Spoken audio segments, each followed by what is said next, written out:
உலகிலேயே பாதுகாப்பான கார் என சொல்லப்படும் வால்வோ நிறுவனத்தின் கார் விபத்திற்குள்ளாகி ஒரே குடும்பத்தைச் சேர்ந்த 6 பேர் பலியான கோர சம்பவம் அதிர்வலைகளை ஏற்படுத்தியுள்ள நிலையில் விபத்திற்கு எதிராக கண்டனங்கள் குவிந்து வருகிறது.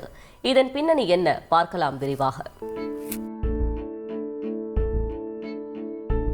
உலகிலேயே எவ்வித விபத்துகளாலும் அசைக்க முடியாது என்ற விளம்பரத்துடன் பாதுகாப்பான கார் என சொல்லப்பட்டதுதான் வால்வோ XC90 கார். பல வருடங்களாக கார் சந்தையில் பாதுகாப்பான கார்களை வழங்குவதையே குறிக்கோளாக கொண்டதாக அறியப்படும் வால்வோ நிறுவன கார் கர்நாடக மாநிலத்தில் நடந்த கோர விபத்தில் அப்பளம் போல் நொறுங்கியது பேரதிர்ச்சியை ஏற்படுத்தியுள்ளது. கர்நாடக மாநிலம் பெங்களூரு அருகே நெலமங்கலா தும்கூரு நெடுஞ்சாலையில் சந்திரம் எகபகோல் என்பவர் தனது உடல்நலம் குன்றிய தந்தையை காண்பதற்காக குடும்பத்துடன் வால்வோ XC90 காரில் பயணித்துள்ளனர். அப்போது எதிர்பாராத விதமாக அவ்வழியே அலுமினியம் ஏற்றிக்கொண்டு வந்த கண்டெய்னர் லாரி ஒன்று திடீரென பிரேக் அடித்ததில் வால்வோ கார் மீது பல டன் எடை கொண்ட கண்டெய்னர் லாரி கவிழ்ந்தது. அதில் கண்டெய்னருக்கு அடியில் சிக்கி வால்வோ கார் நசுங்க காருக்குள் இருந்த சந்திரம் உட்பட அவரது குடும்பத்தினர் 6 பேரும் துடிதுடிக்க உயிரிழந்தனர்.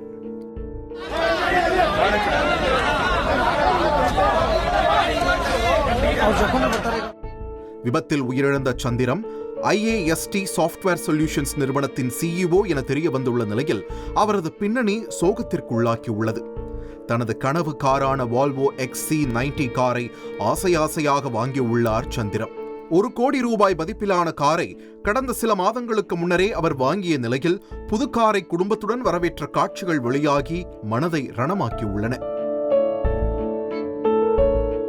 சாதாரண குடும்ப பின்னணியில் இருந்து தனது கல்வியால் முன்னேறி தனது சொந்த கிராமத்திலேயே பல இளைஞர்களை இன்ஜினியராக உருவாக்கி ரோல் மாடலாக விளங்கிய சந்திரம் எகபகோலின் மரணம் பலரையும் சோகத்தில் ஆழ்த்தியுள்ளது.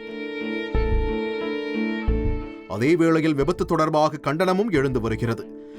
விபத்தில் சிக்கிய சந்திரம் எகபகோல் மீது எவ்வித தவறும் இல்லை, அவர் முறையாக வாகனம் இயக்கி வந்ததாக போலீசார் கூறியுள்ள நிலையில் முன்னால் சென்ற ட்ரக் திடீரென பிரேக் அடித்ததே இதற்கு காரணம் என்று கூறப்படுகிறது. தொடக்கத்தில் வால்வோ கார் நிறுவனம் மீது விமர்சனங்கள் முன்வைக்கப்பட்ட சூழலில் என்னதான் பாதுகாப்பான காராக இருந்தாலும் டன் கணக்கான எடையை தாங்குவது சாத்தியமல்ல என்று கருத்து தெரிவிக்கின்றனர் இணையவாசிகள்.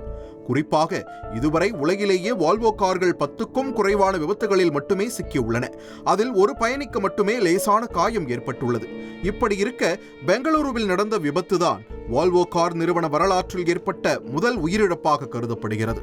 இதனால் நிறுவனத்தின் மீது தவறு இல்லை என வாதாடும் சிலர் இந்தியாவின் சாலை வசதி குறித்தும் கனரக வாகனங்களுக்கான விதிகள் குறித்தும் கேள்வி எழுப்பி வருகின்றனர். செய்திகளை உடனுக்குடன் தெரிந்து கொள்ள உடனே சப்ஸ்கிரைப் பண்ணுங்க.